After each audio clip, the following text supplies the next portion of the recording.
Quando a palavra é enviada, mais poderosamente você pode receber a fé que vem pela palavra de Deus. Então, não esteja em uma posição de não ter expectativa. Isso é diferente de assistir um filme, ou uma novela na televisão, ou um entretenimento no seu celular. Isso não produz fé. Isso não produz fé para você. Podem até fazer você ficar cansado.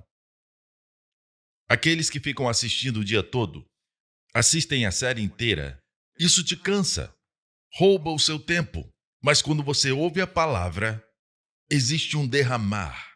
Às vezes nem precisa fazer nada. Enquanto você escuta, a palavra é vida para aquele que a encontra e saúde e cura para todo o seu corpo. Amém? Eu oro em nome de Jesus que você sempre esteja consciente disso, da paz que Jesus te deu no cenáculo. Ele falou isso no cenáculo. Mas o conselheiro, o Espírito Santo, o Espírito Santo não está aqui para condenar, não está aqui como juiz, mas está aqui como seu conselheiro. No grego, pará quer dizer ao lado, kleto, ajuda. Alguém ao seu lado para ajudar. Amém? Amém? Alguém do seu lado para ajudar. Se estiver perdido, você já teve essa experiência quando viajou de férias e ficou perdido. Amém? Você não sabe bem onde está num lugar deserto, você está numa região montanhosa, é perigoso, está com a sua família e não tem ninguém por perto. Finalmente alguém chega e te diz para onde deve ir e você fica grato por aquela pessoa. E ele fala, vira à direita aqui, à esquerda ali, e ele vai embora e você tenta memorizar o que ele disse. Fica com medo de tomar o caminho errado e a neve está caindo. Eu já passei por isso antes. A neve caía forte e não tinha ninguém por perto. Depois eu te conto essa história. E essa pessoa vai embora. Mas outra pessoa veio. Você orou e ele veio. Ele te dá as direções, mas diz, eu posso ir com vocês? É difícil confiar nas pessoas hoje em dia, dar carona para alguém, mas ele parece confiável porque ele parece com o pastor Mark. Ele sorri o tempo todo, amém? E você deixa ele entrar. Agora, ele está ali do seu lado e te diz, vira aqui, vira ali, eu moro ali. E diz, você tem que ir por aqui. E de repente você encontra a autoestrada. Tem muitos carros passando e você fica feliz que esse homem te ajudou a sair do deserto, certo? Então o Espírito Santo foi chamado para nos ajudar, ele está em nós. E a orientação vem de dentro. Mas o conselheiro, o Espírito Santo, que o Pai enviará em meu nome, lhes ensinará todas as coisas. Isso inclui paternidade? Isso inclui o seu trabalho? Ele diz todas as coisas. Não deixe a religião ou ideias religiosas ou coisas que você ouviu sobre o Espírito Santo te limitarem, fazerem você pensar que só tem a ver com coisas espirituais. Não, aqui diz todas as coisas. Ou então as pessoas vão buscar orientação para todas as outras coisas de outras fontes. Amém? Então, eu não gosto quando as pessoas dizem, o pastor Prince curou. Não, eu não curei. Se arrependa de ter falado isso. Quem cura é Jesus. Se eu pudesse curar, eu curaria o meu rosto. Não ria muito alto. Não é legal. Amém? Amém? Para alguns de vocês, eu oraria pelo seu rosto também. Glória a Deus. O Senhor é quem cura. E estes são dons de cura. E Ele cura quem Ele quer. Às vezes é uma doença ou outra doença, mas Ele é soberano. Amém? Posso ouvir um amém? Mas se você não recebeu a sua cura, pelo dom de cura, você pode receber pela fé. Porque a obra foi completa. O corpo de Jesus que levou seus pecados também levou suas doenças. Ele levou sobre si nossas enfermidades. Então, no cenáculo ele disse, o Espírito Santo, o conselheiro, lhes ensinará e lhes fará lembrar tudo o que eu lhes disse. Uma das formas que ele te ensina é te fazendo lembrar tudo o que ele disse. Disse está no passado. Ele falou algo no passado. Então, quando você precisa, quando está em uma situação de crise ou um desafio que não tem resposta, esteja alerta para o que o Espírito Santo traz à sua mente. Amém? Esteja alerta para o que o Espírito Santo traz para o seu entendimento. Você deve entender que quando vai para outro país, a não ser que você tenha um aplicativo de tradução, hoje em dia tem muitos, eu tenho um muito bom, e ele traduz a maioria das línguas conhecidas no mundo atual. Eu posso falar no telefone e não é o aplicativo do iPhone. Eu falo e ele imediatamente traduz para outra pessoa poder ouvir. É muito útil para mim. Ou seja, onde for que vá, precisa falar a língua ou fazer a pessoa entender de onde você é. Estou certo? A linguagem do Espírito Santo. Quer falar a linguagem do Espírito Santo?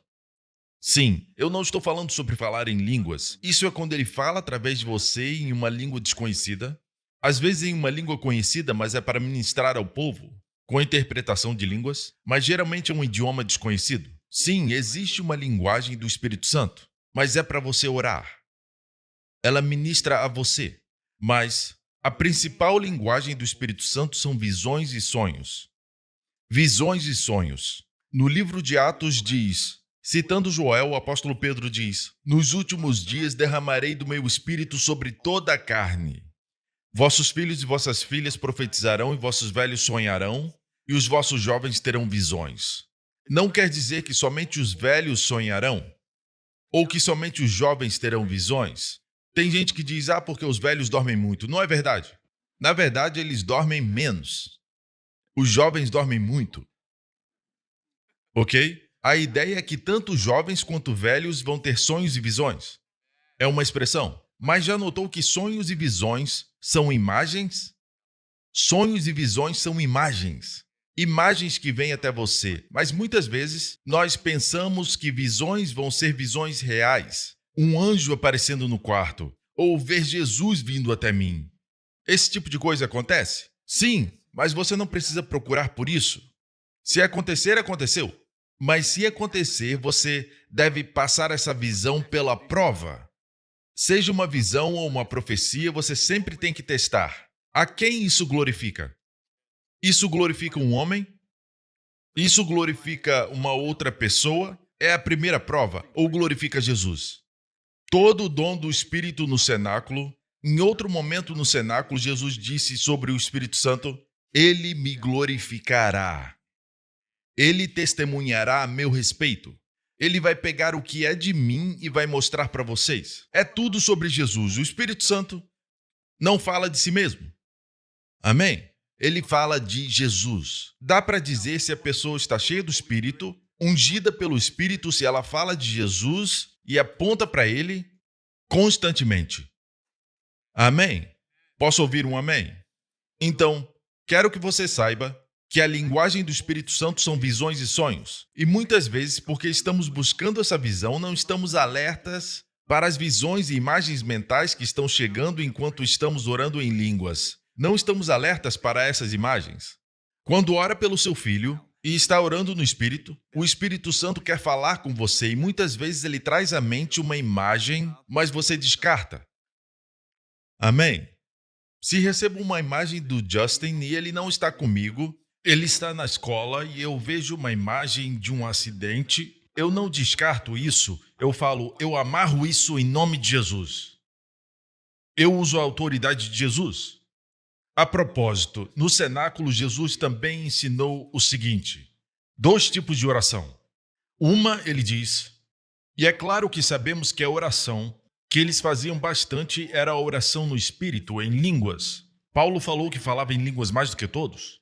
Mas em sua língua, o que Jesus realmente disse, que existem 2 tipos de oração, ele falou isso pela primeira vez. No cenáculo, eu vou falar bem rápido, ok? Ele ensinou a oração do Pai Nosso. Na verdade, é a oração dos discípulos, mas pode chamar do Pai Nosso. E ela é uma oração do reino, antes de Jesus morrer e ressuscitar, certo? Ela nem termina com o nome de Jesus. Mas tem uma oração que ele mencionou no cenáculo pela primeira vez. Ele disse, até agora vocês não pediram nada em meu nome. Isso inclui o Pai Nosso? Porque eles oravam o Pai Nosso desde que foram ensinados? No cenáculo ele disse: até agora, vocês não pediram nada em meu nome. Peçam ao Pai, certo? Tudo quanto pedirdes a meu Pai, quem vai dar? Meu Pai, Ele lhes dará. Até agora, vocês não pediram nada em meu nome.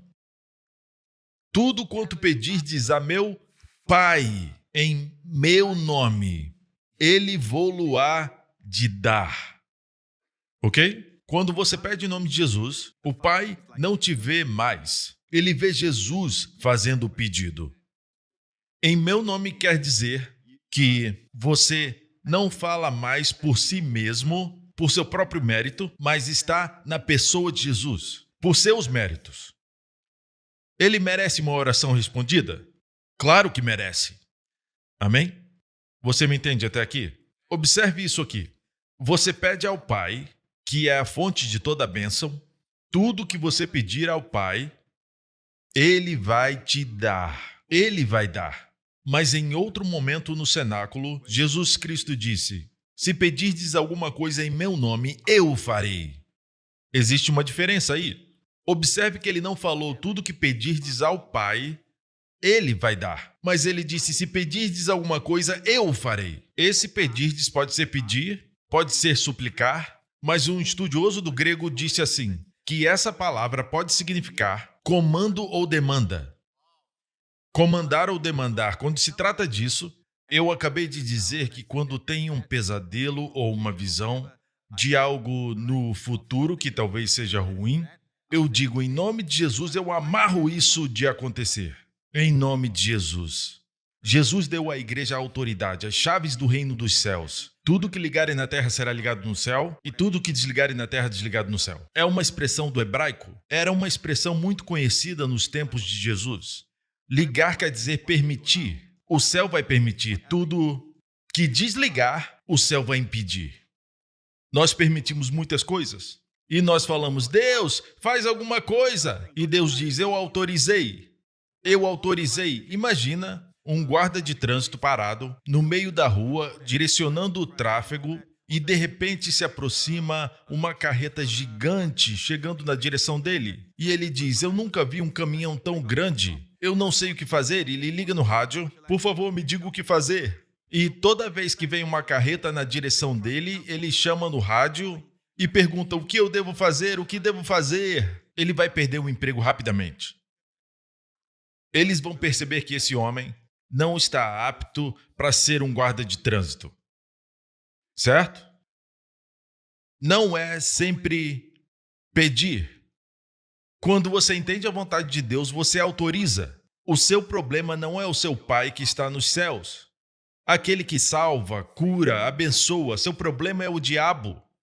E o diabo é assim: a menos que alguém tenha maior autoridade do que ele, essa pessoa entra em cena e diz: tire as suas mãos. Amém? Seu filho está doente? Repreenda a febre. Não é Deus, não diga: por favor, Senhor, cura. Não tem problema você orar assim, mas deve tomar autoridade. Você é filho de Deus. Jesus disse: se você exigir que essa febre saia em meu nome, eu o farei. Ainda vai ser Jesus que vai curar. Curar a criança, curar a condição. Amém? Ele diz: eu o farei. Se pedirdes em meu nome, eu o farei. Mas e se você não pedir em seu nome? Você não está exigindo de Deus? Está exigindo do diabo?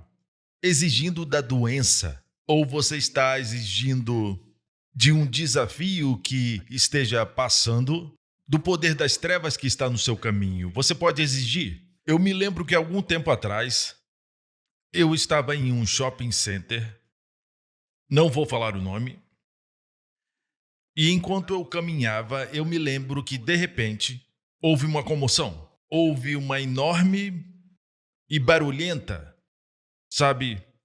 briga. E era entre um casal, entre o marido e mulher ou namorados, e o homem estava gritando com a mulher. E ela gritava de volta. E todo mundo tomou distância. Eles gritavam. Geralmente, quando eu vejo esse tipo de coisa, eu passo direto e não me intrometo. Vou comer, certo? Mas eu senti o Senhor falar comigo sobre esse casal. Eles podem estar até aqui salvos, Quando Deus fala, tem um propósito. E ele disse: tome autoridade. Tome autoridade. Então, eu fiquei um pouco longe do casal e eu falei em nome de Jesus e o homem ia bater na mulher. Ela chorava e o homem ia bater nela e todo mundo tomou distância. E ele gritava muito e eu falei em nome de Jesus. Eu tomo autoridade sobre esse espírito de briga que tomou conta desse homem. Deixa ele ir agora, em nome do Senhor Jesus. E na hora que eu falei isso, ele olhou para baixo, olhou em volta e mudou sua expressão. Algo o deixou. Seu rosto não tinha mais raiva. Então ele tocou sua esposa ou namorada. Eu não sei direito, mas eu acho que ele estava chorando e ele abraçou ela. E eu acho que eles se beijaram. Eu fui embora, meu trabalho estava feito, certo? Mas eu te digo algo. Até onde eu sei era espiritual. Um espírito tomou posse daquele homem. Muitas vezes nós brigamos assim. É porque ela não entende. E ela diz, é porque ele não me entende. Ele não me valoriza. Ou ela é que não me valoriza. E é como se pensássemos que a nossa guerra é contra carne e sangue. É contra aquele cônjuge, com aquele colega ou chefe. Não entendemos que existe uma guerra. Parece que hoje o assunto de guerra não é mais mencionado na igreja. Isso é triste. O diabo fica feliz com isso. Ele faz as coisas tranquilo. Não, amigo, você está em uma guerra. Nossa guerra não é contra carne ou sangue, mas contra principados e potestades. E você tem autoridade. Você tem autoridade. Você pode ser pequeno, o guarda de trânsito pode ser pequeno na frente da carreta, mas ele levanta sua mão e ela tem que parar. Porque atrás dele está toda a força policial. Por trás da polícia está a força militar. O poder dos militares está por trás daquele homem. Amém? Amém? Ele não tem autoridade própria. Certo? Então você diz em nome de Jesus. É como se Jesus estivesse ali. É Jesus fazendo. Se pedirdes algo em meu nome, eu o farei. Ele ensinou isso no cenáculo. O que você exige? Você exige coisas que sabe que é a vontade de Deus. Mas se não sabe que é a sua vontade, como pode exigir? Amém? Você ora quando deveria exigir e comandar, e você comanda quando deveria estar pedindo. Certo? Ou seja, tem coisas que tem que pedir de Deus. Por exemplo, sabedoria. Não pode dizer, diabo, larga minha sabedoria. E o diabo diz, eu não tenho sua sabedoria. Eu não sou muito sábio, senão eu não estaria nessa condição. Então tem coisas que tem que pedir a Deus. Quanto mais você ouve a palavra de Deus, mais você aprende. Você entende que a Bíblia não é um livro religioso. É o manual do fabricante. Amém? São instruções para a vida. Não só para a vida, para a eternidade. A nossa vida não é só aqui, irmãos. Não é só sobre ganhar dinheiro, porque um dia você vai ser enterrado. Se Jesus tardar, você vai morrer. A vida aqui é temporal. Na verdade, a eternidade já começou. Quando nasce de novo, você é um espírito eterno. É por isso que o crente não vai ver a morte. Um crente em Jesus não vai ver a morte. O que isso quer dizer? Que seu coração não vai parar? Seu corpo vai cair e vai ficar dormindo? De certa forma, sim, a Bíblia diz que os crentes dormirão. Por quê? Porque Deus quer que você saiba que a morte para o crente é como sono.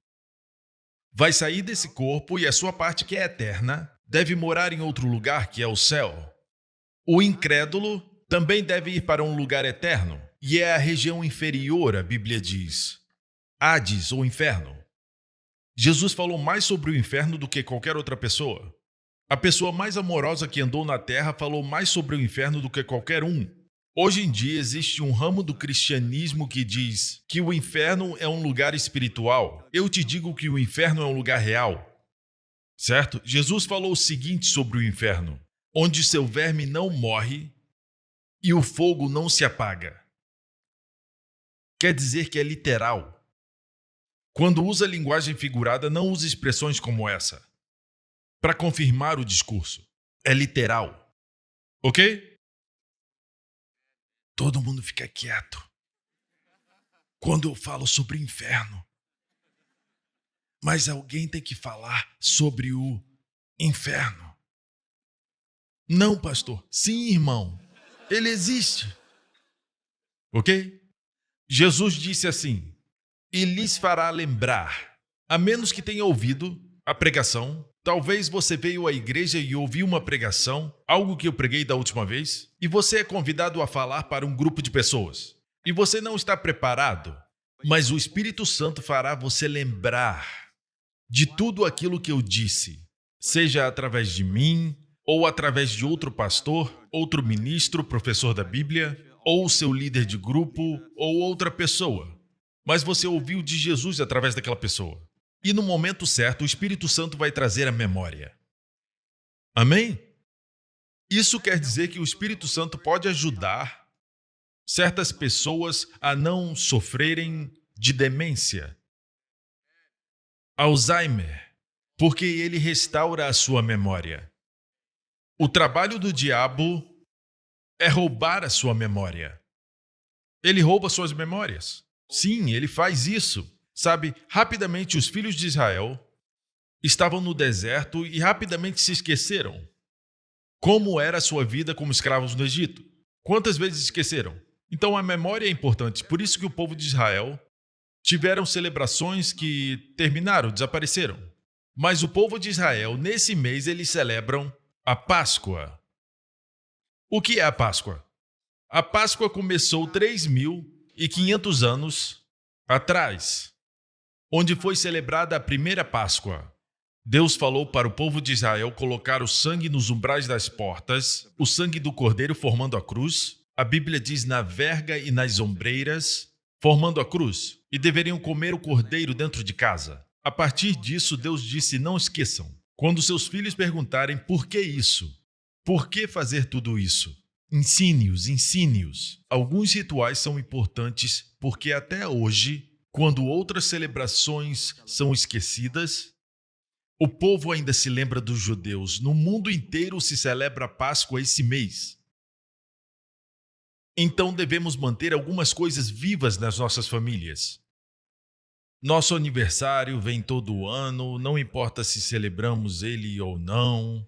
Essas coisas se celebram, mas não é uma ocasião para reunir a família. Esquece, não é a minha pregação, obrigado. Então Jesus também disse, no contexto do Espírito Santo, ensinando todas as coisas e nos fazendo lembrar, Jesus também disse: deixo-lhes a paz, a minha paz lhes dou.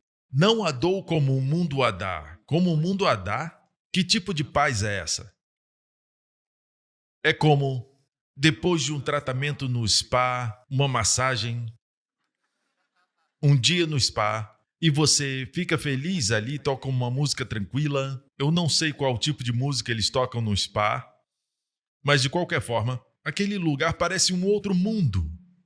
Você senta ali, fica tão relaxado, nada perturba a sua mente. Nada, certo? Perturba as suas emoções dentro de um spa. Eles te ajudam a relaxar. Por quanto tempo? 1, 2 horas? Por um tempo. Depois disso, você paga um valor e você vai embora. Pim, pam, pam, pam. Certo? Não é assim? Está de volta ao mundo real. Não a dou como o mundo a dá. Não se perturbem os seus corações, nem tenham medo. Deixo-lhes a paz. Não se perturbem os seus corações, nem tenham medo. Essa responsabilidade é sua. Como eu disse antes, faça disso um jogo. Faça disso um jogo, certo? A paz de Jesus já está dentro de nós. Ele disse, deixo-lhes a paz. A palavra ali é como legar, é a nossa herança. Aquele que você viu dormir no barco, pacífico, toda vez que me ver operando em paz, nunca perturbado. Amém? Essa paz eu vos dou. A palavra plenitude em hebraico é a mesma palavra, paz, shalom. Shalom é paz mental e saúde para o seu corpo. Shalom é bem-estar. Shalom é plenitude, sanidade, saúde completa. para todo o seu corpo. Certo? Amém? A Bíblia diz que o coração em paz dá vida ao corpo. Em hebraico é amar perrado, um coração relaxado. Um coração em paz dá vida ao corpo. Não ao espírito, ao corpo. O Senhor me disse para ficar nesse estado. Então, toda vez que eu fico doente, eu me pergunto: onde eu perdi minha paz? Quem eu deixei roubar a minha paz? Tenho que voltar para a paz. Ele me disse mais. Disse que se manter a paz vai viver muito. Não apenas viver muito, mas se manter mais jovem. Amém? Qualidade de vida, não adianta viver muito se está sofrendo. Certo? Ok. Foi isso que o Senhor me disse. E eu ainda não cheguei lá, ok? É por isso que graça e paz, elas andam juntas, como gêmeos poderosos. Graça e paz. Graça e paz. Como conseguir isso? Graça e paz vos sejam multiplicadas pelo conhecimento de Deus e de Jesus. Amém? Quanto mais conhece Jesus, mais graça e paz se multiplicam. Posso ouvir um amém? Jesus disse: a minha paz lhes dou, logo depois que ele falou que o Espírito Santo nos ensinaria todas as coisas e nos faria lembrar. E depois ele disse: a minha paz lhes dou. O Espírito Santo, na verdade, fala de tal forma que a linguagem é, às vezes, suave. Veja, quando um casal está apaixonado, você pede a Deus: Deus, por que você não fala mais alto? Só me diga para onde devo ir, o que devo fazer, eu adoraria isso. Mas sua voz às vezes é baixa. Ouça com atenção e vai ouvir ele dizer: amantes não gritam. Quando está perto, você não grita, porque está perto. Você age como se eu não estivesse perto. Está procedendo de uma premissa falsa, uma base falsa. Por isso não ouve minha voz, que é suave. Certa vez Deus levou Elias para o Monte Sinai e houve um terremoto ali. E a Bíblia diz que Deus não estava no terremoto. Depois houve um incêndio e Deus não estava no fogo. Certo? Depois um vento forte e Deus não estava no vento. E esse vento causou que muitas rochas caíssem do topo do Monte Sinai, mas Deus não estava no vento. E depois disso, teve um terremoto, vento e fogo. E Deus não estava no fogo. E então a Bíblia diz que houve uma voz mansa e delicada. E eu li esse texto no hebraico. E nas diferentes versões você encontra que houve um sussurro suave. Um sussurro suave. Embora Deus seja todo poderoso, ele não faz assim: prá, relâmpagos, prá, e Deus ali. E não sentimos Deus. Não podemos ouvir sua voz. Porque ele vem até você com uma voz mansa e delicada, a Bíblia diz. Um sussurro suave, dentro.